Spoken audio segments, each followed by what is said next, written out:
Hello, Quammen. Hello, April. Took me like 10 seconds. Happy fishing. Thank you. Now I gotta figure out what I gotta do here. How can I go, please? Am I not getting... There we go.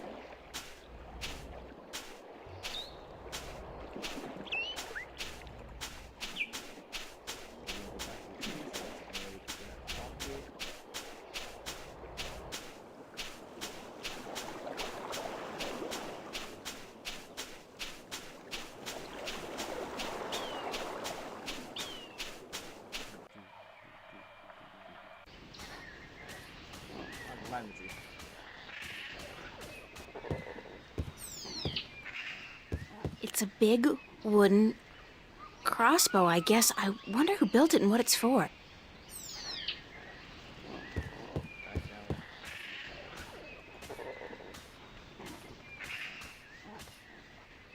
Who built that big crossbow in the tree?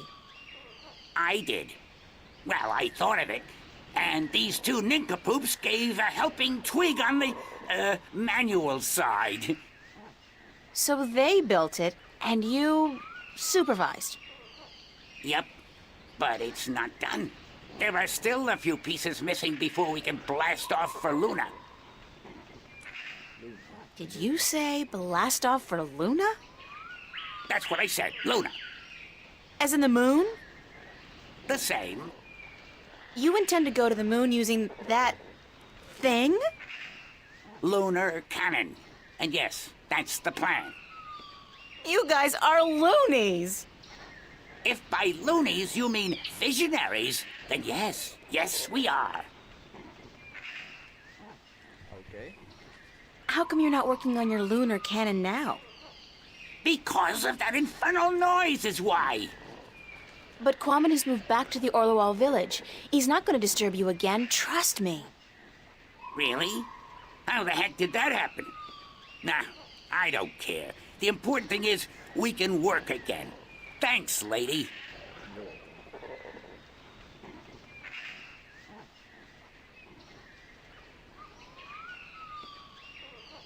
Oh my god, it will take like 3 months before we get up there. How's you guys doing? I'm doing pretty good. I work. I'm starting a 9-day week.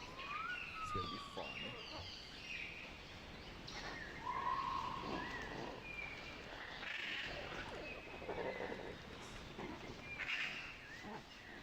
Guess I'm gonna follow them up there.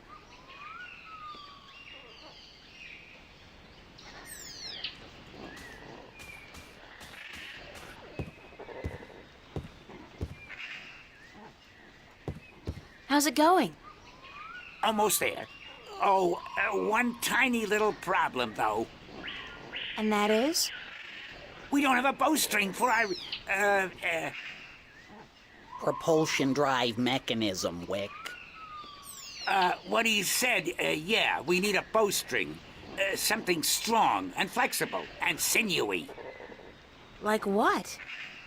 I don't know, lady. I'm no engineer. I'm just a supervisor. String made from animal guts would be perfect. Yeah, but look at us. Do we look like the kind of stickmen who'd make good hunters? Do you see me going after a gaint beast carrying what, a cone? A dry leaf sharpened to a razor edge?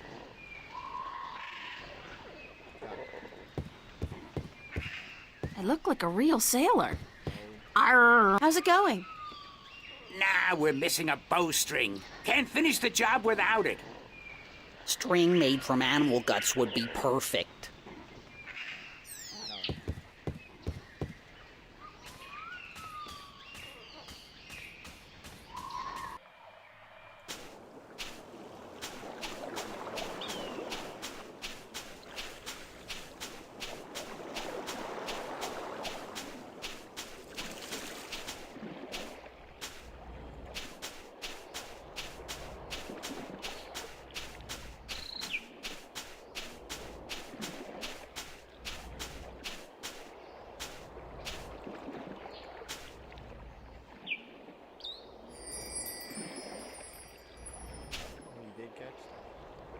Did my lure work okay?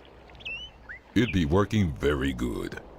Quamon catch a large, tasty fish very quickly. April be wanting a taste? No. No offense. I'm just not too fond of seafood.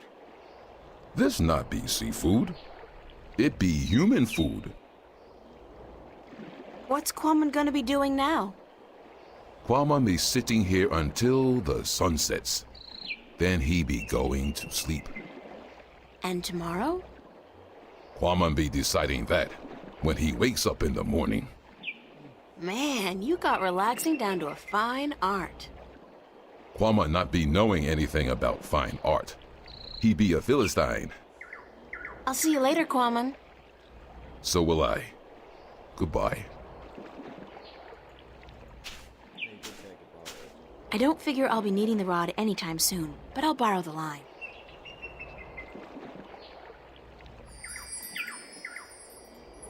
Oh, come on.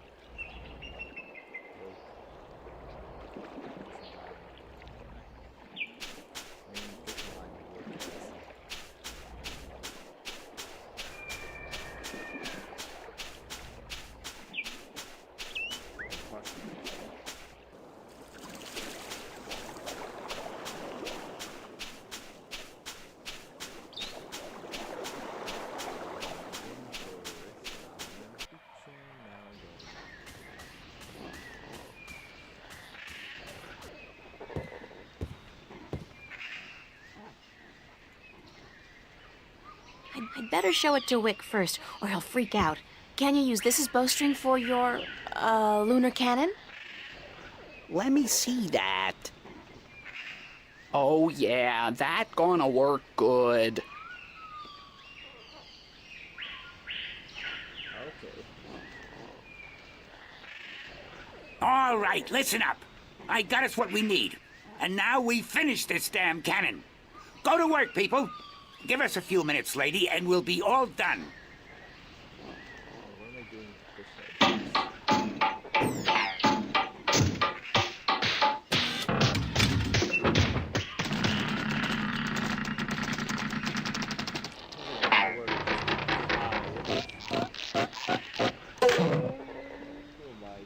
It worked. Of course it worked, you wood-brained fool. I built it.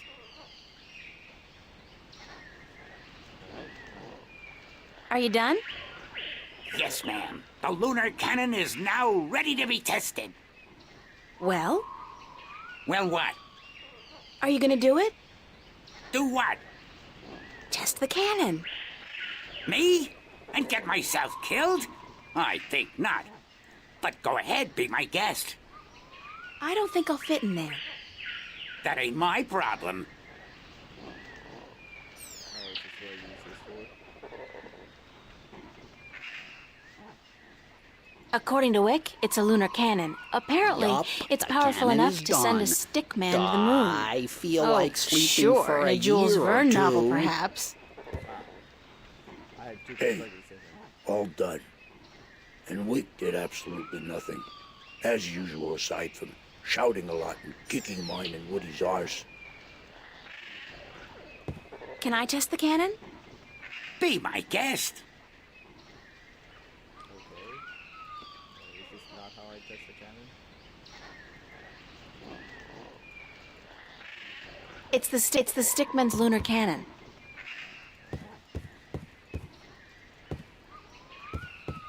That's interesting. Go pretty far. I just want to test the cannon.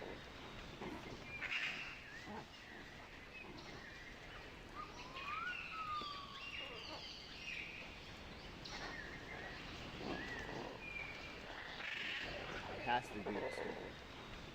It doesn't work by itself, it must combine it. Well, I just made a graphic. I'll just place the hook along the bowstring, like so, and let the rope trail behind it. Okay, we're ready to fire. Can I test the cannon? Be my guest. Alright, let's try the cannon.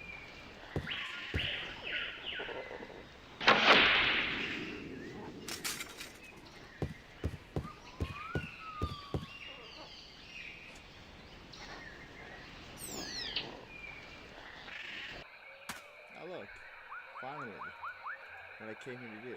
Can you help me across? You are human, and we don't allow human strangers into our village.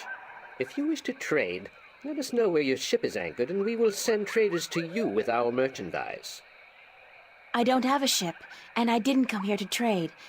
I came to talk to your leaders. I'm sorry, but we don't allow strangers into our village. What's up this road? The Elation village of Tamar. Where's the Elation village of Tamar? Up this road and into the volcano. Isn't it dangerous to live inside a volcano? This volcano has not erupted for thousands of years, and the gods protect us. We are safe here. Is there another way to get into the volcano? No, this pass is the only way. I'm sure there's a secret cave somewhere that leads into the volcano. No, there isn't. There's always a secret cave. Not here. Are you absolutely sure there's no secret cave? I'm gonna push this until I die. Human, you talk too much, even for an elation. Actually, I am a trader. Where is your ship anchored? In, Coconut Grove? There is no coconut grove on Elias. So, I'm not a trader, but I am a friend of the Elation people. We don't know you. There is no friendship between strangers, human. Don't your people have a prophecy about a stranger who comes without a ship, or something like that? I don't know of any prophecies, human.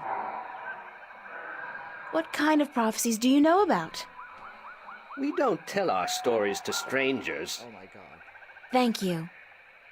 Yes, but you must leave now.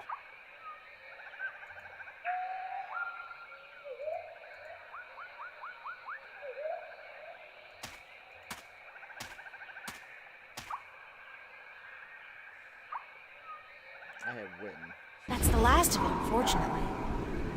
There's a slight updraft here. The wind is channeled through that chasm down there and blown out and up here. Dust and dry leaves caught in a strong updraft. Thank you. Yes, but you must leave now.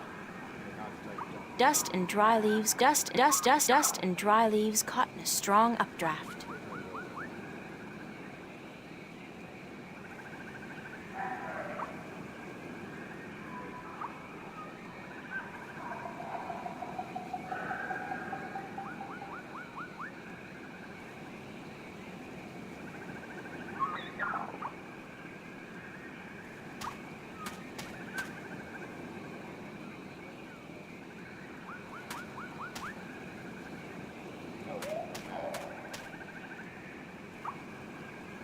Dust and dry leaves caught in a strong updraft. I got that. Oh, I got the next one. Wait. I've been sick. I got the Oh, God, I think I'm gonna throw up. That was so not appetizing. Weirdest thing, though, I do feel lighter. Like I lost 90 pounds. I can't even imagine what people would pay for this stuff back home. Ah!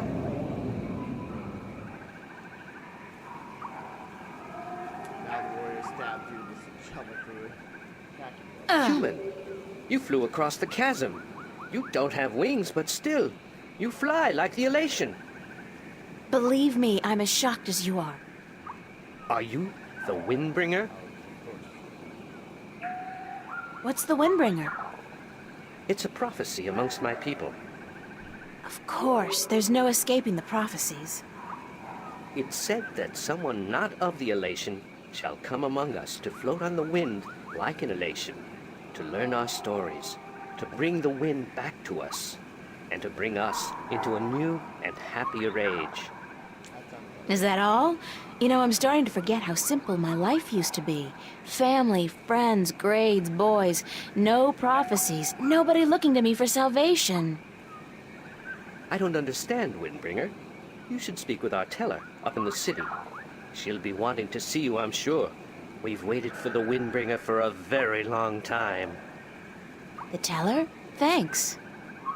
No, Windbringer, thank you.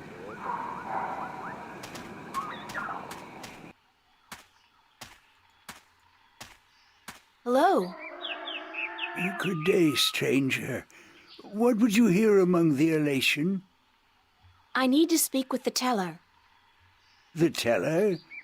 Go down into the city and you will see the castle. The teller, she keeps to the tower. She's old and her eyes don't take well to the sun. Whoa, what's the point of this?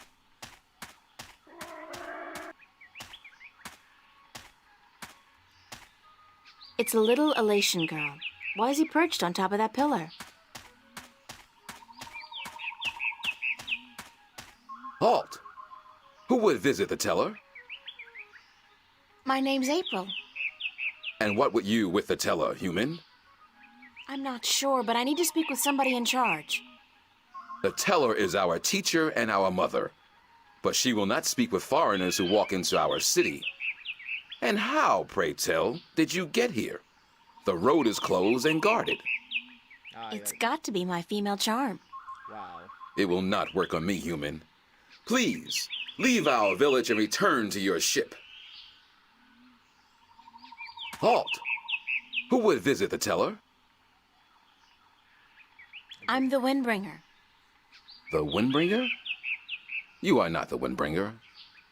Are you? You don't know. How else would I have been able to get up here? I am the Windbringer. If so, you must prove that you are of the elation. There are 4 tales from the 4 corners of the world that you must know by heart. They are the tale of winds, the tale of stars, the tale of sea, and the tale of homecoming. I will ask you 1 question from each tale, and you must answer each correctly, or you cannot be the Windbringer. Are you ready? Nope. No, give me some time to prepare. I didn't realize it was gonna be Then return when you are ready, and I will test your knowledge of the 4 tales. I'm assuming these characters are gonna tell me.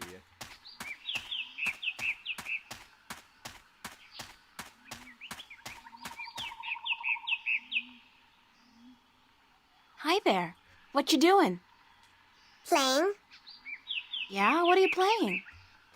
Nothing. My daddy's in the castle watch. He's allowed to sharpen his claws. Really? My daddy owns a farm. Yeah? Do you have animals there? Sure.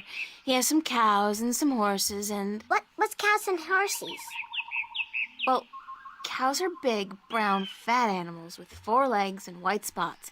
And they go moo a lot. And horses? Horses are fun to be around. They run really fast and they can jump over tall fences and they look beautiful and graceful. But the best thing about horses is that you can ride them. I can run fast too. But I can't fly yet. My wings aren't fully formed. When I grow up, I'll fly far away and see everything. I'll go see our horses. That would be nice. My name's April. What's yours? Saina, will you be my friend, April? No. Of course, Saina, as long as you promise to be my friend. I promise. Do you know where the teller lives? Over there in the castle tower. My daddy's watching the entrance so that only nice people can get in. Do you think he'll let me in? I don't know if you're nice, but you have to ask my daddy. Do you know one of the 4 tales of winds, stars, sea, and homecoming? Yes, my mommy taught me the tale of the stars. It's a really pretty story. Do you want me to tell it? Yep. Please, Saina, I would like that very much. Okay. This is my tale, the tale of stars, and I tell it to you in my own words, as it was told to me by my teacher in her words. In the small village of Jinjay near the rumbling hills of Onion, there lived a girl called Mona. She was a curious girl, and she would always get in the way of grown elation. Go play somewhere else, they would say to Mona, but she didn't want to play with the other children. She wanted to be where the grown-ups were, to see what they were doing, and learn from them. But one day, after getting many complaints from the pottery makers and guardsmen and traders and soldiers in the village, Mona's mother told her that she wasn't to interfere with the grown-ups anymore, and that instead she could go play with the other children, or sit still and draw or work with clay. But Mona was always curious, and now, since she wasn't to be among the grown elation anymore, she decided to go exploring the forest that lay just outside of the village of Jinjay. She had many times been forbidden to enter the forest because it could be a dangerous place, but Mona was very curious. Of course, she wasn't planning on going far into the forest, but then her eye caught sight of a white flufftail hopping through the tall grass, and Mona, curious as ever, gave chase. The flufftail ran away into the forest, and Mona followed, blind to where she was going and interested only in catching the white flufftail so that she could keep it as a pet. But then, after a good while, the flufftail disappeared into a hole in the ground, leaving Mona alone in a small clearing, somewhere deep inside the forest. She was exhausted after running after the flufftail for so long, and as she looked around the clearing at the unfamiliar trees and flowers, she realized that she hadn't been paying attention to where she was going. Not for the first time, her curiosity had gotten the better of her, but this time it was serious. Mona was too young to fly, and she had very little sense of direction, and chasing the white flufftail had made her dizzy and tired. It was getting darker, and Mona was all alone in the deep, dangerous forest, too sleepy and too scared to be able to go anywhere. Mona curled up with her wings wrapped around her under the leaves of a tree and began crying. Soon it got really dark, and somewhere, not far away, wolves started howling at the moon. Mona was so scared she was petrified, but after a while her exhaustion got the better of her, and she fell asleep. She woke up when she heard a voice calling her from somewhere far above. Looking up at the starry sky, Mona saw a vision of the spirits of 5 tellers gazing down at her.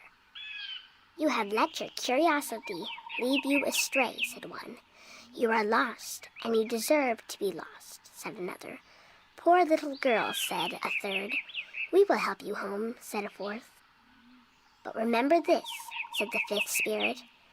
"We will lead you back to your village and to your mother only if you promise us one thing." "I promise," said Mona. "Whatever it is, I promise I will do it." "Very well," said the 1st spirit. "You will make the story of this night into your own tale, and you will call it the Tale of Stars." "It will be a tale to warn the curious to be careful," continued the 3rd spirit, "and to not let their curiosity get the better of them.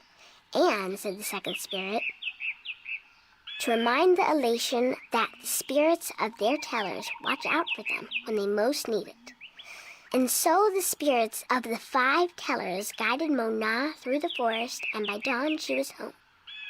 And Mona did tell her tale, the Tale of Stars, to everyone in the village, so that everyone would remember that the curious must be cautious, and that the spirits of the tellers are always watching.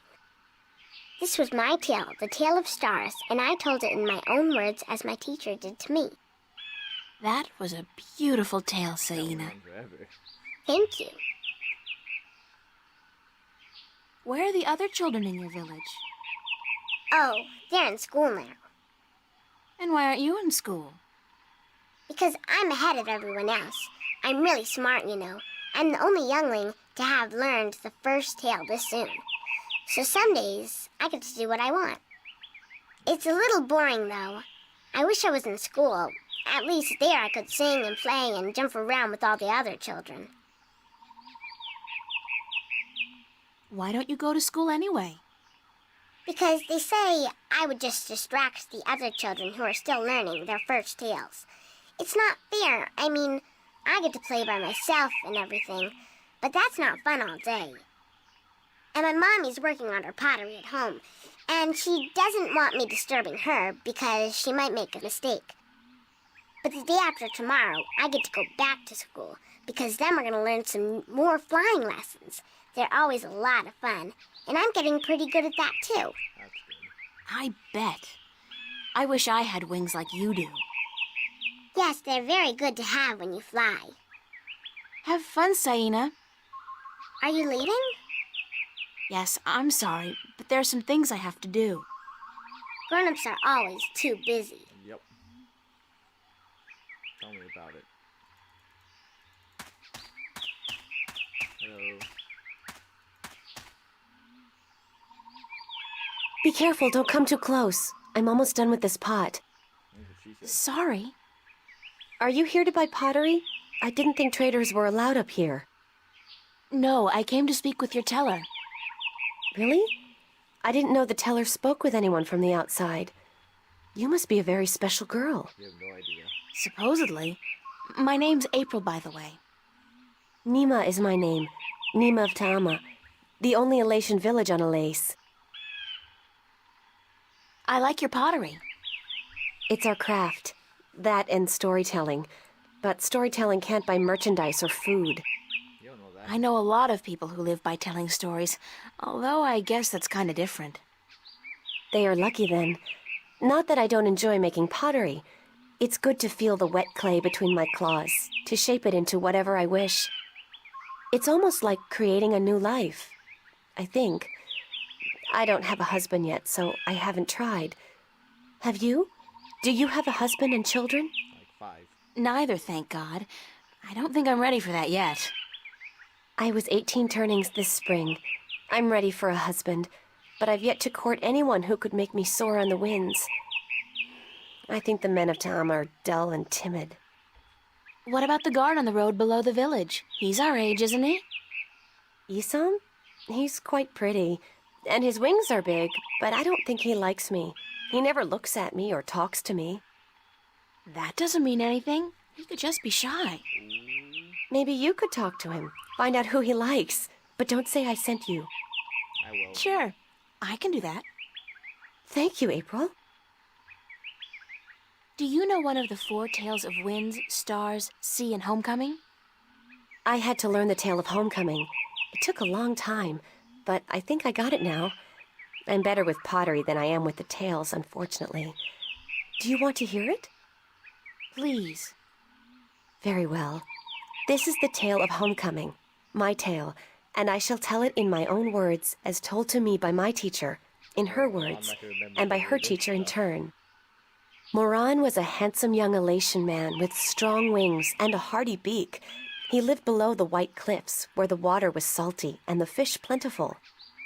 Moran was betrothed to Inara, the loveliest girl there ever was.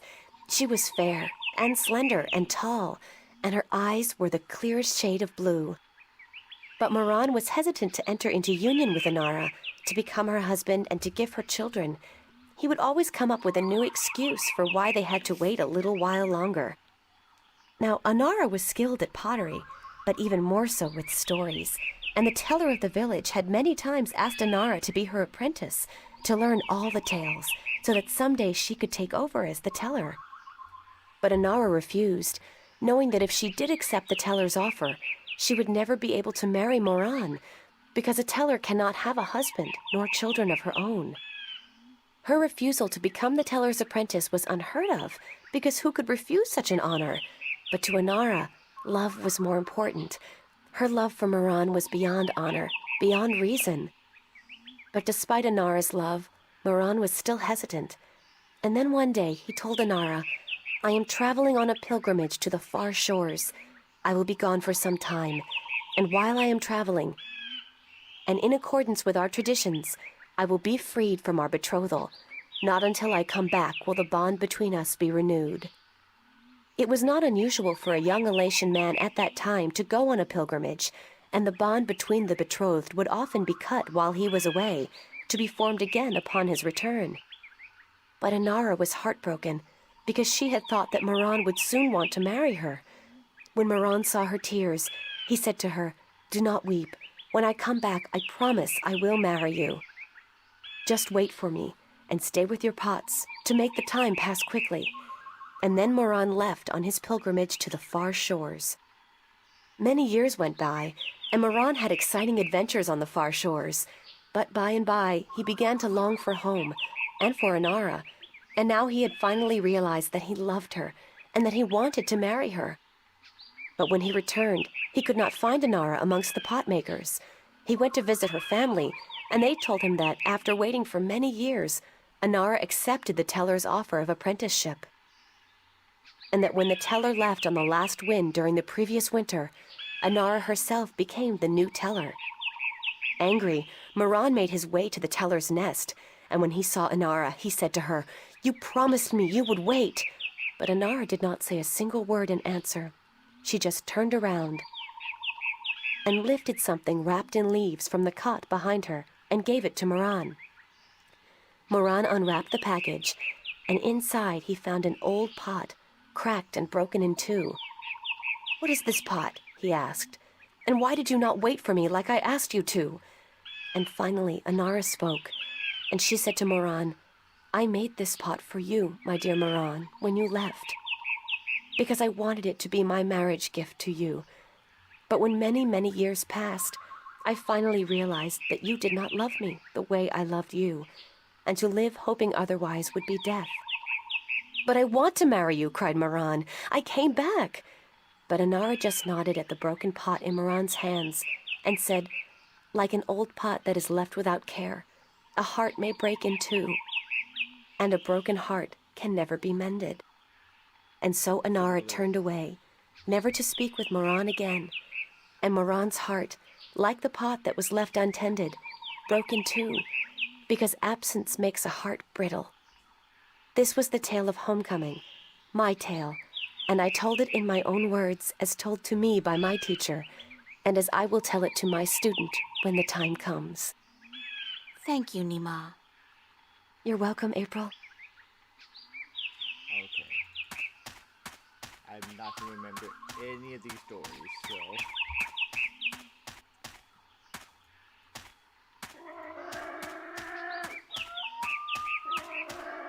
Do you know one of the 4 tales of winds, stars, sea, and homecoming? Mine is the tale of sea, human. Would you mind telling it to me? I would be happy to do so. This is the tale of sea, told in my own words, as it was told to me by my teacher in his words, and to him by his teacher in his words. This was a very, very long time ago, when the Elation were a strong people, and we could spend days riding the hot winds above the seas. We hunted fish then, and we were at war with the Merum, the Wet-tails. Achilles was one of the strongest warriors there was. His claws were sharp and long, his beak pointy, and his teeth strong. Achilles was admired by everyone in his clan, and because of this he was cocky and arrogant. So one day, the teller of Achilles' city asked him to perform a very important and very special duty, to bring a sacred jewel to the teller of an Elation town across the sea. This particular jewel was very important because it signified a union between the two towns, and it would benefit the people of both that it was delivered safely and promptly. Achilles grinned and told the teller that he would deliver the jewel both quickly and safely, and that she was not to worry. But the teller did worry, because Achilles was young and too sure of himself. But she wanted to test him and to teach him that sharp claws, a pointy beak, and strong teeth are not all a warrior needs, that a warrior must also be wise and careful.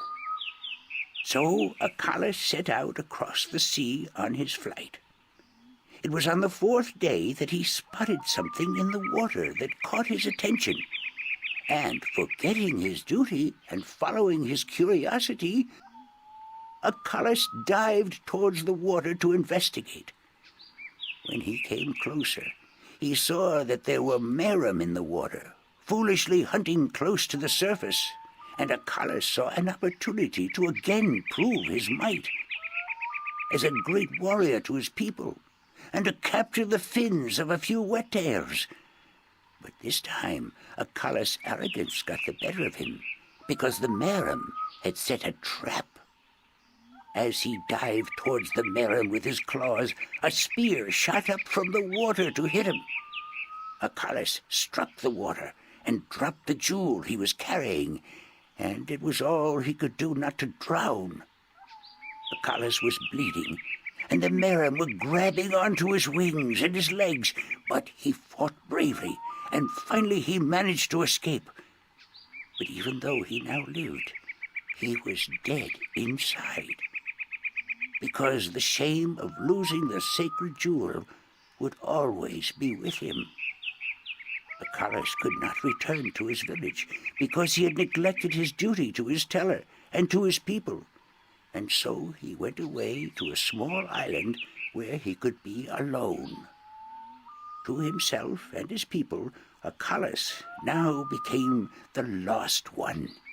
He who had been on a sacred mission, but had failed in his arrogance. A year passed, and one day Achilles met with human traders from a ship that came close to his island. From the traders, Achilles heard speak of a hideous creature that lived in the sea, the octowoe. The octowoe was said to have a third eye, like a jewel, and that this eye pulled hapless sailors into its deadly eight-armed grasp. Achilles knew immediately that the octowoe's third eye had to be the jewel that he lost in the sea a year ago, and he now saw the opportunity to redeem himself. But elation were not used to water, and the thought of submerging himself in the cold, harsh ocean chilled Achilles to his heart. But he was the lost one, and if in his death he could at the very least redeem himself, to his own heart then it would be worth it. So Achilles fashioned himself a spear, because in the water his claws and his beak would be too slow, and he flew out to where the octowoe was last seen. And then Achilles dived into the sea. The dark water closed in on him, and his wings and legs went numb. But still Achilles kept pushing down until he saw the lair of the octowoe. Spotting Achilles, the octowoe attacked, and Achilles saw the monster's third eye, his sacred jewel, shining bright in the darkness, and his heart was filled with a sense of duty and courage that he had never felt before. But as he began fighting the eight-armed monster, Achilles realized that if he were to fight like he usually did, he would not stand a chance. He would have to think differently. And so Achilles tricked the octowoe into following him through a tight chasm where the monster got stuck. And then he swam above it, and using his spear, tipped a rock on top of the octowoe. Swimming back down again, the octowoe was flailing helplessly. Now, almost out of air, Achilles took the sacred jewel from the octowoe's head and swam back up.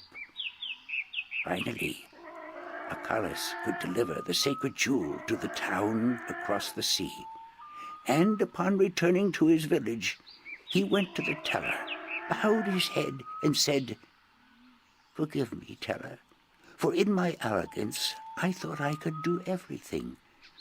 But I could not, and I became the lost one because of it." "You were lost," said the teller, "but you are no more. Because now you see the limits of your own strength, and you will know that a warrior must be careful and wise, in addition to being strong and fierce." This was the tale of sea. And I told it in my own words, as told to me by my teacher. These are like full-on tells. Hello.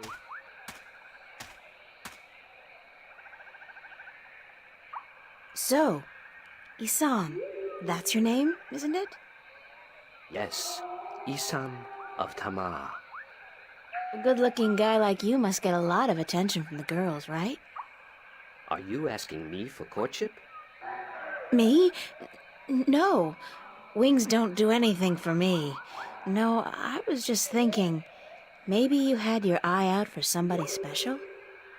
I'm without a mate. The women of Tamar are cold and unfriendly, and whenever I try to talk to one of them, she ignores me. Huh. Even Nima? Nima? No, she's too pretty for me. She won't appreciate my attention. This is like high school. Trust me, Isam. You go talk to her one of these days, and I'm sure you'll find you have a lot in common. Just be yourself, okay? You think so? Perhaps you are right. I will do as you say, Windbringer. Thank you. Do you know one of the 4 tales of winds, stars, sea, and homecoming? Mine is the tale of winds, Windbringer. Do you wish to hear it? Not really.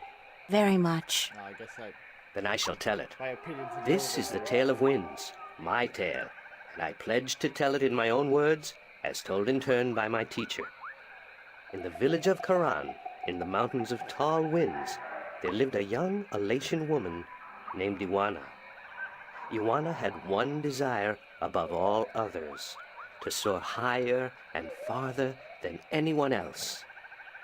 And even though her wings were no broader, nor her body sleeker than anyone else's, she pursued this foolish desire without rest. And as time passed, she did soar higher, and she did fly farther than the other young Elatian in her village, and her name became known far and wide amongst the tribes of the mountains of tall winds. But still, Iwana was not happy.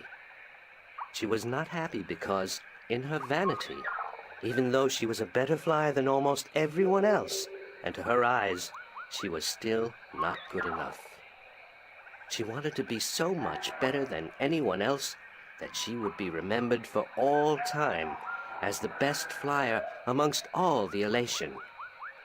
And so one day, Iwana decided to climb to the top of Mount Bakta'ana, the Tower of Light, and to soar from those giddy heights to the ends of the world. Her friends and her family pleaded with her not to, because every Elation knew that to soar from such heights was dangerous, that at such heights the air was thin and the winds treacherous. But Iwana would not listen, and on a cold and clear morning she climbed up the Tower of Light to the rock and the ice at the very top. From there she could see to the ends of the world. And it brought tears to her eyes to know that now, finally, she would be greater and better than any Elation before her. And so Iwana spread her wings and leaped off the mountain. Those who watched her from far below said that for a split moment Iwana soared, and she soared higher and farther than any Elation before or since. But then the treacherous winds caught a hold of her, and the thin air made her plummet towards the ground, and to fall to her death amongst the rocks at the base of the mountain. In her vanity, Iwana could not see beyond her desire to be the very best. And vanity always stands to fall. That was the tale of winds, my tale, and I told it in my own words, as told to me in turn by my teacher. That's good.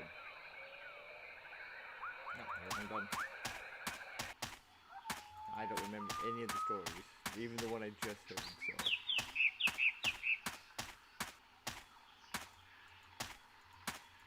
I'm done. Are you ready for the questions now? Yep, now that I've cheated. Yes, ask me the questions. In the Tale of Winds, which mountain did Iwana fall from in her vain attempt to fly higher and further than anyone else. Wasn't expecting. Mount Baktaana, the Tower of Light. That is correct. I wasn't In the expecting Tale of details. Stars, what did Mona see in the sky that helped her find her way home? The spirits of 5 tellers. That is correct. In the Tale of Sea, what creature did the Lost One battle in his quest to recover the sacred jewel? The Octawo? That is correct. My final question to you is this. In the Tale of Homecoming, what was given to Moran by his teller when he returned from his pilgrimage? A broken pot to teach him that absence may break a heart in two.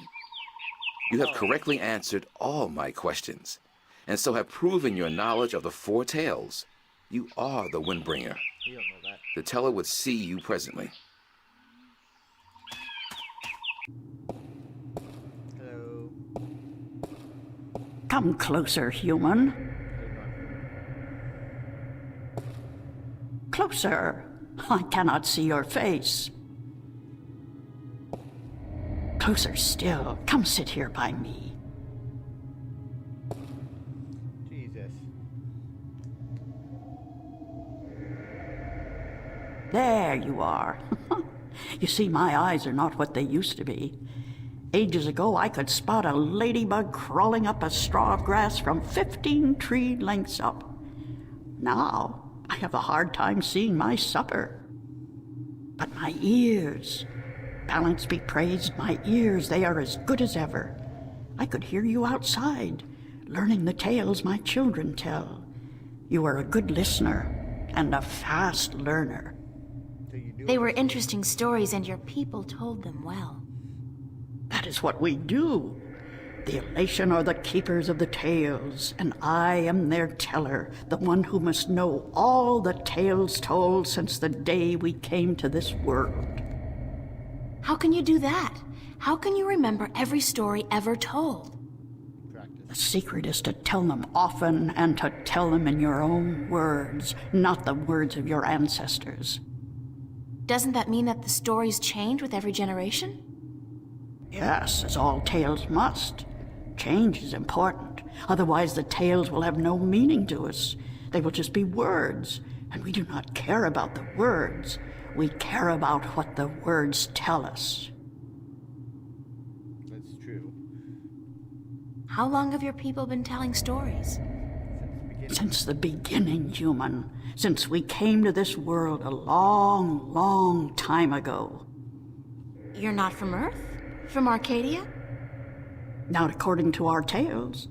We came on a great wind before the divide, when the earth was one and humans had yet to learn of magic and science. But we were a different people then, and the tales we tell from that time are vague and incomplete.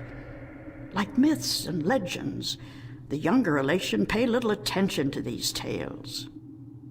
Sometimes I worry they will be lost with me, these tales, and I am getting old, very old.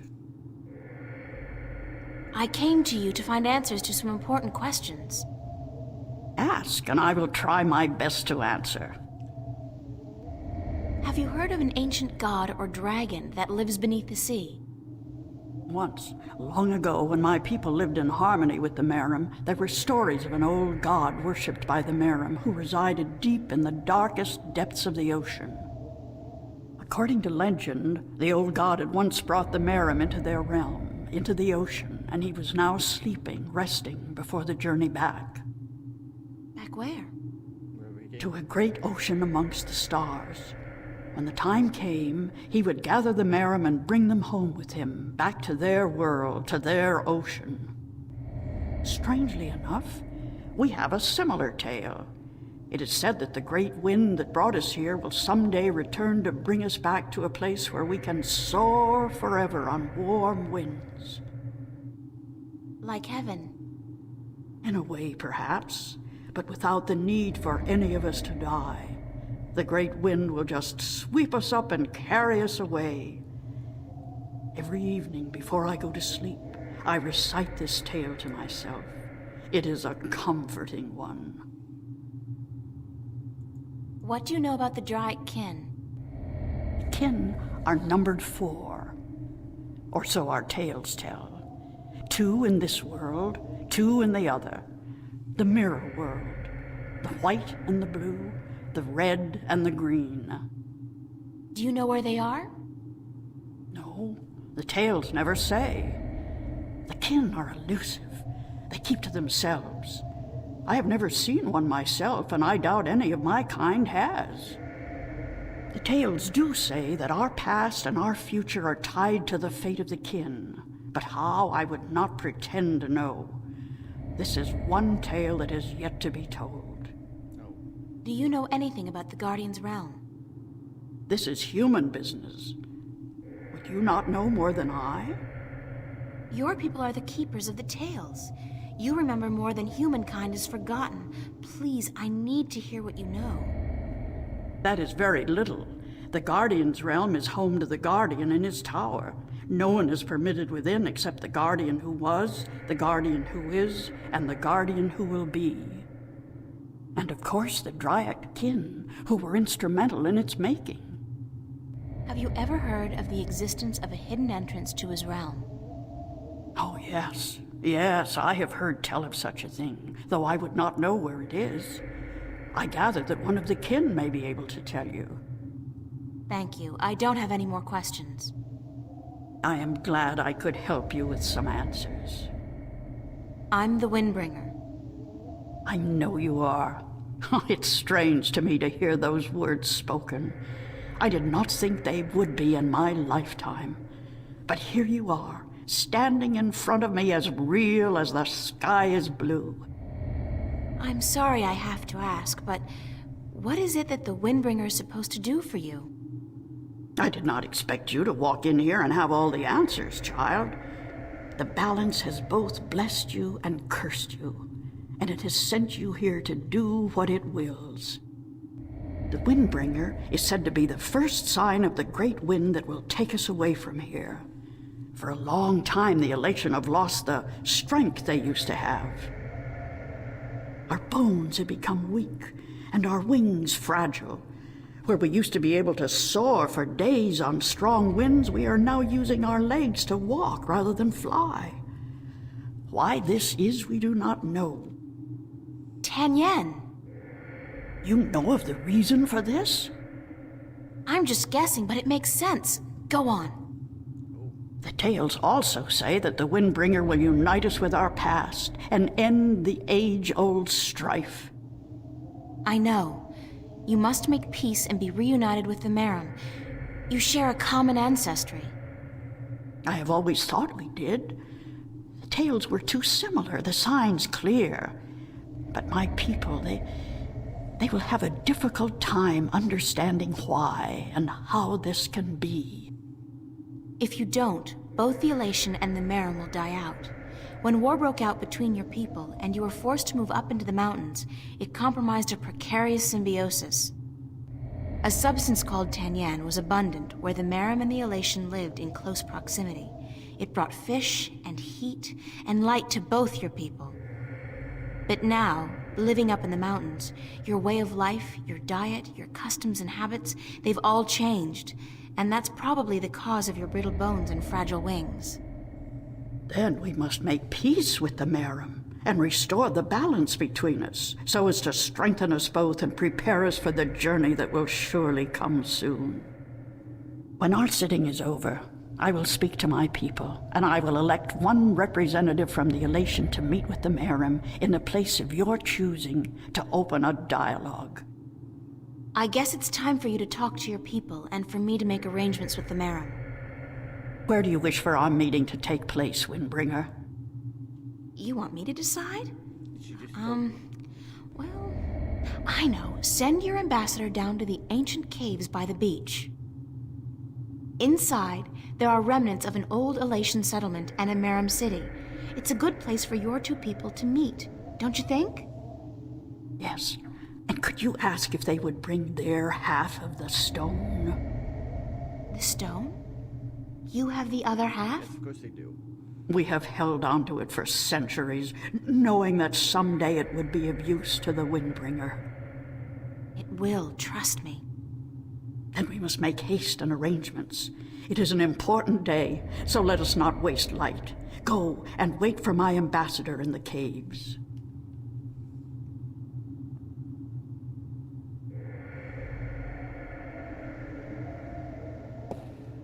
Please just black screen me over. Yeah, okay then, guys. It's amazing. This place is so beautiful. And the scent of sea and rock and mist. This scent is of home. This was home a long, long time ago, according to the tales. We lived in peace with the Wet-tail, with the Merum back then. Now you'll be able to live in peace again. And with the Tanyan bringing fish to your doorstep, you'll be able to eat well and restore strength to your bones. Soon you might even be able to soar on the winds for days like you used to do. I hope you are right, Windbringer. And I hope that the Merum will see the sense in it too. They are coming, are they not? They said they would. Hush, I hear something.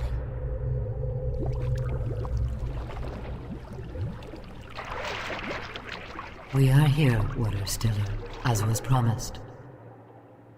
Good. Now, as representatives of your respective peoples, you, the Queen of Amiram City, and you, guard to the Elation Teller, must fulfill the prophecy and join the two parts of the one stone. We hope that our peoples may be joined again, Elation, and that we may live in peace and prosper. As do we, Merum, and we pledge to do all we can for this to happen.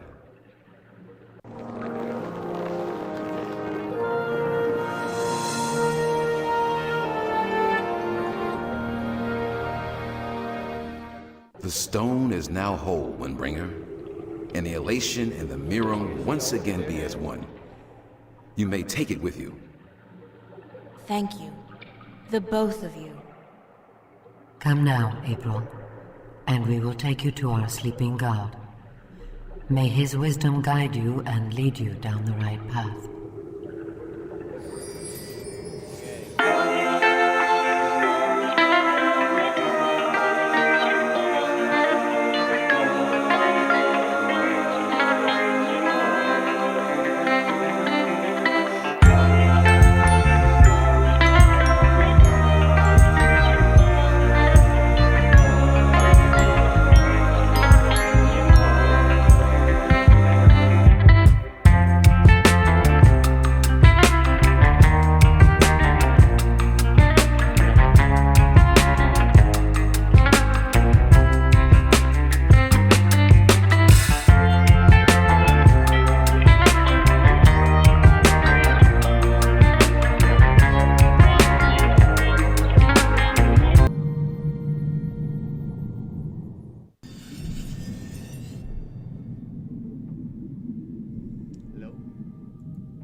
That's a weird rock. It just doesn't look natural. It's soft and spongy.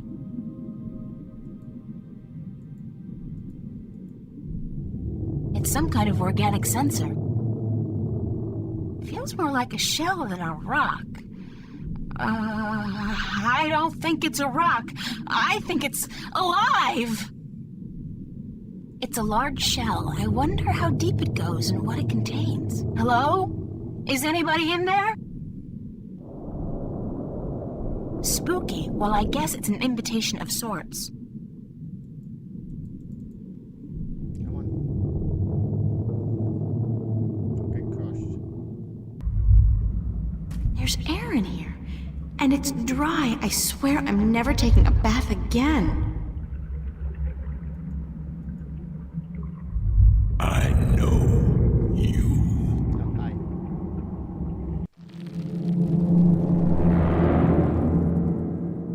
Do not be afraid. I know what you are. That's good. You know, You do? Yes. Yes. What would you hear? I do not like to be disturbed. I wish to be left alone.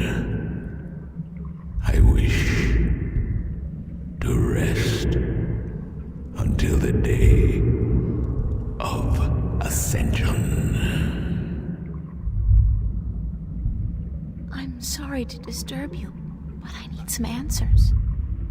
Everyone needs answers. Everyone has questions. I am not the oracle. I cannot answer all your questions. I don't expect you to answer all of them, but I was hoping for an answer to at least some of them. Then ask and be gone.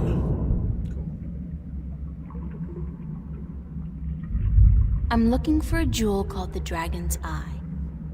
Yes. I have one such jewel. I guess that's it. Take it. Oh wow, that. Are you sure? Take it. It is yours now. That was far easier than I thought. It is part of your destiny. Okay. Tell me if it hurts. What am I? What do you mean?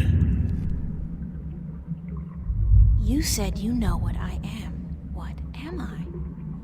You do not know. Then it is not I who should teach you about your heritage. You must make this discovery on your own. Listen, I'm tired. I'm wet. I'm at the bottom of the sea, and I'm breathing with the help of a polyp stuck in my esophagus. So just cut the Buddhist bullshit about a journey of self-discovery and answer my question. Please? Your question has already been answered. That is all I will tell you. Your journey began with an answer. It is only now that you know the question. That's so not helpful, but thank you. What is the day of ascension? The day when the kin return home. When my siblings come to me. And we rise toward the stars. For our journey back to our cradle. This is the day of ascension. So you're going back to wherever it is you came from? We will, eventually, when everything is ready. When what's ready? I will not answer that question. It is not necessary for you to know. I need to know where I can find the gateway to the Guardian's realm. So you come to me. They told me, well, they as in the few people who could tell me anything at all, they told me that if anyone would know, it'd be you.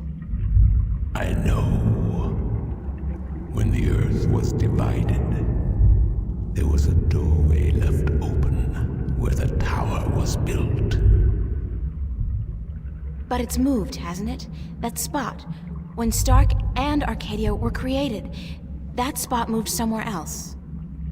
into the sky, amongst the stars. But where? I knew you were coming. Your journey has not been a quiet one. Even down here, I could hear you. I speak with the dark people. They are my messengers. They have prepared a map for you with the entrance you are looking for. You knew I was coming and why? Then, okay, I know this is probably a futile question, but why didn't you send the dark people to me earlier? You could have saved me a lot of time and hard work. You are afraid of time and hard work. No, but it's the principle of it, isn't it? No, it is not. You had prophecies to fulfill. You had a purpose. Bringing my children together in preparation. This was important. And for that, I thank you. Now, I wish to sleep. You said something about a map? The dark people have it. They will meet you. I will bring you to them. That's good. What? Now? Yes. Hold on.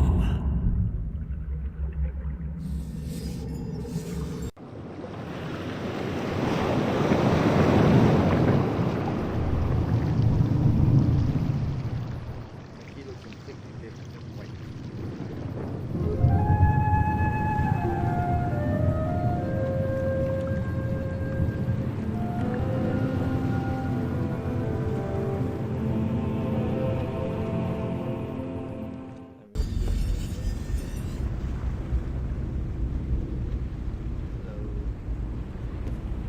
Thanks for taking me on board. Who are you? Oh, well, I thought you... I mean, didn't the old dragon... Well, I'm April Ryan, from Stark, and I guess you're a dark person. But who are you? That's a question. I'm just a student, not anybody special. You are special. Who are you? I'm not. I'm just... I'm the Windbringer. I'm the Water Stiller. I'm April Bondu Mbata of the Banda and the Venar Kungang La. I'm a shifter. I will someday become the 13th Guardian, the protector of the balance. And I'm April Ryan. This is who I am. Yes, that is who you are. And you are a wave. Why am I, a wave? You have a purpose. You play an important part in the cosmos. A wave is someone who propels people and events toward change, towards the future. And that's what I do? You are a wave.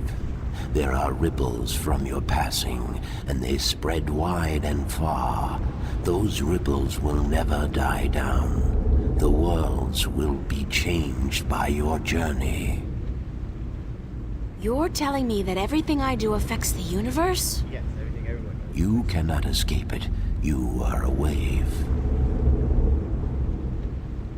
The ancient dragon, the blue of the Drake kin, told me you had a map for me. A map of stars, yes. It was made for you in our library, and given to me to hold. It is yours now. Keep it well. It is the only one. Then he's like, I'm looking for an ancient stone given to you by the Sentinel, the Fathers. You came for the stone. Of course we have it with us. Our ship would not have been chosen to meet you were it not for the stone we carry with us. Everybody's just waiting around for me to show up, so that they can give me stuff. Who knew adventuring was gonna be this easy? It will not always be so easy. Of that I can assure you. But here is our stone. We entrust it to you, as we were instructed to do when the Fathers first entrusted it to us. Wow, that was a ship stone to get our hands on. Can this ship take me back to Qarea? I mean, would you mind? We will bring you to Qarea henceforth. It will take the night, but we will be there at first light. That's fine. Thanks a lot. You are free to rest here, to sleep, while we travel. The flames will keep you warm, but do not move too far away. My brothers are not friendly with outsiders. They do not take kindly to intrusion. I'll keep that in mind. I'm staying right here. Good. Sleep. Yay. I got all the stones.